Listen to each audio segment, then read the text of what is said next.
Moi, je suis vraiment un descendant de cette manière de faire. C'est passé par Ron Cobb, qui est un décorateur de cinéma, qui a fait entre autres les vaisseaux des vaisseaux dans Aliens, qui a bossé beaucoup avec Cameron, qui a fait la station sous-marine de Abyss, par exemple, des choses comme ça. Et puis, chez Cameron, j'ai compris qu'il était resté sur la leçon de 2001. La fonction crée le design.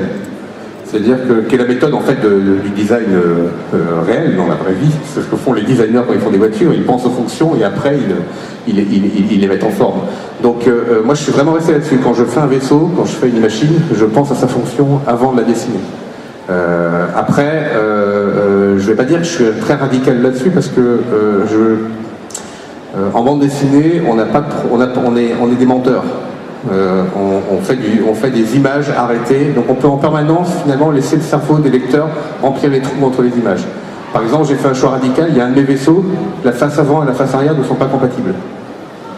Il y a des gens en université technologique qui ont voulu construire un modèle pour passer en soufflerie, et j'aurais dit vous allez en baver. Et en effet, quand ils ont commencé à le modéliser, ils se sont rendus compte que les deux côtés n'étaient pas compatibles. Et c'était un acte volontaire.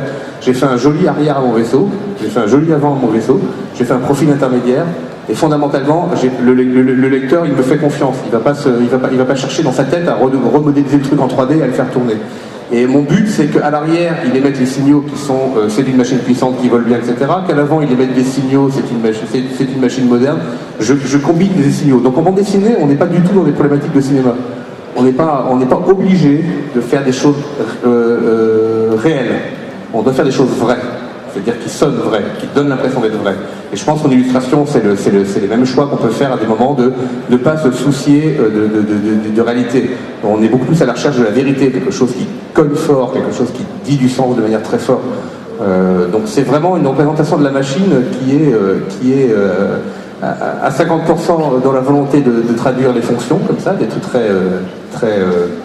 très honnête avec les fonctions de la machine, et puis à 50% qui est de mentir profondément pour que tout ça ait de l'allure. Voilà.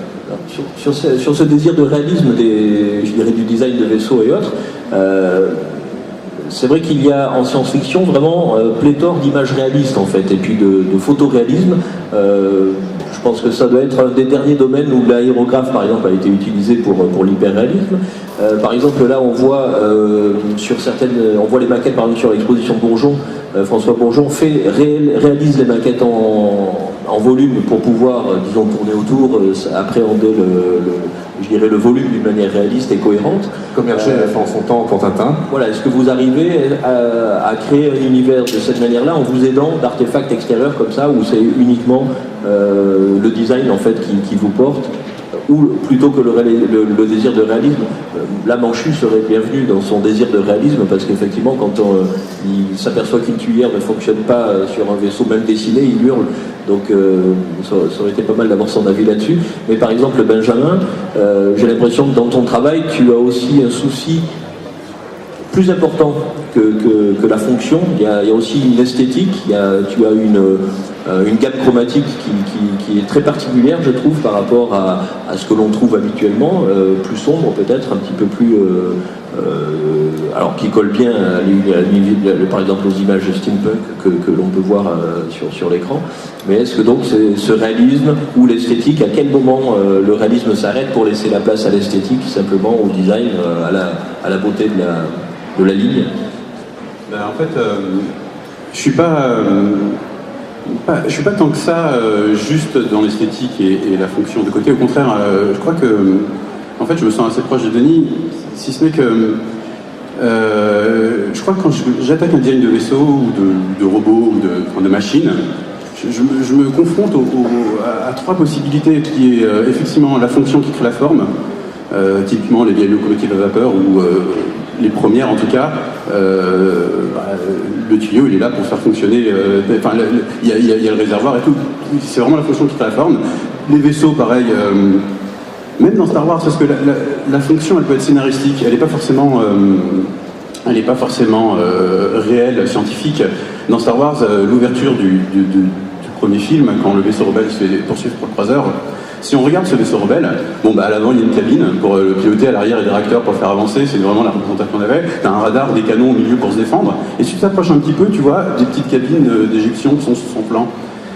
Et en fait, ces cabines, elles sont là uniquement parce qu'à un moment, dans le film, les deux droïdes vont prendre une cabine de secours pour s'éjecter. Donc là, c'est la fonction scénaristique qui entre en jeu, parce qu'aucun autre vaisseau Star Wars va avoir des cabines apparentes, alors qu'on nous dit qu'ils en ont, mais bon. Et donc je suis vraiment partagé entre ces trois choix, entre la fonction qui fait la forme, parce que la machine, ses tuyaux, ses plaques, tout ça, c'est on pourrait, enfin, des fois ce que j'appelle le non-design, et en réalité c'en est, mais c'est un design qui est super intéressant pour un artiste parce qu'il se surprend lui-même. Tu fais ton assemblage de formes en fonction de leur fonction, et tu as un résultat que tu n'as pas forcément anticipé, et c'est génial parce que tu es spectateur de ton propre travail. Tu as l'intermédiaire, je pense par exemple, on parlait de Jules Verne, et aux dérivés modernes de steampunk, où tu as la fonction qui est bien là, tu as les engrenages, la fonction est là, et après par-dessus, on va y mettre de la fioriture, enfin du fer forgé, tout ça. Donc c'est de la fonction décorée. Et après, il y a l'autre possibilité, ce que tu évoquais pour moi, c'est de choisir une forme. Et ensuite, on s'en fiche un petit peu la fonction, on la case ou on la dissimule.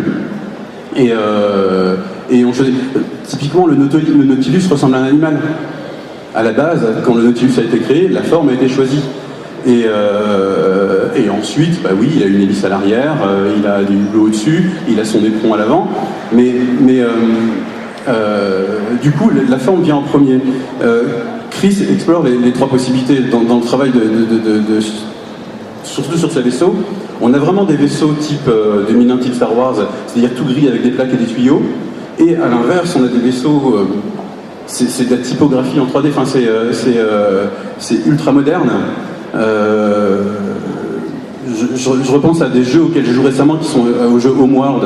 Je sais pas si dans la salle des gens y ont joué, mais c'est des jeux vidéo qui sont un vrai hommage à ton travail. Je sais pas si Chris, tu connais le jeu Homeworld, si tu as vu des images de ça. Un jeu vidéo qui s'appelle Homeworld. Il faudra que je te montre ça. Bon bref, en tout cas, j'ai vraiment, moi quand j'attaque une image, bon, je suis illustrateur en même temps, je suis pas comme Denis par exemple qui doit raconter des histoires, et donc qui doit avoir des objets cohérents qui doit tenir tout le long de l'histoire. Moi, je suis illustrateur, j'ai une image à faire, une image qui doit... comment dire, il n'y a pas que le design qui compte, il y a la composition, il y a la mise en scène, et cette image, elle doit se suffire elle-même, c'est comme une affiche. Et donc effectivement, souvent je passe outre. Je m'embarrasse pas d'un vaisseau que je sais que de toute façon je n'aurais pas à redessiner sous d'autres angles ou dans d'autres circonstances. Et donc oui, cette notion de composition fait que l'esthétique peut passer avant l'image.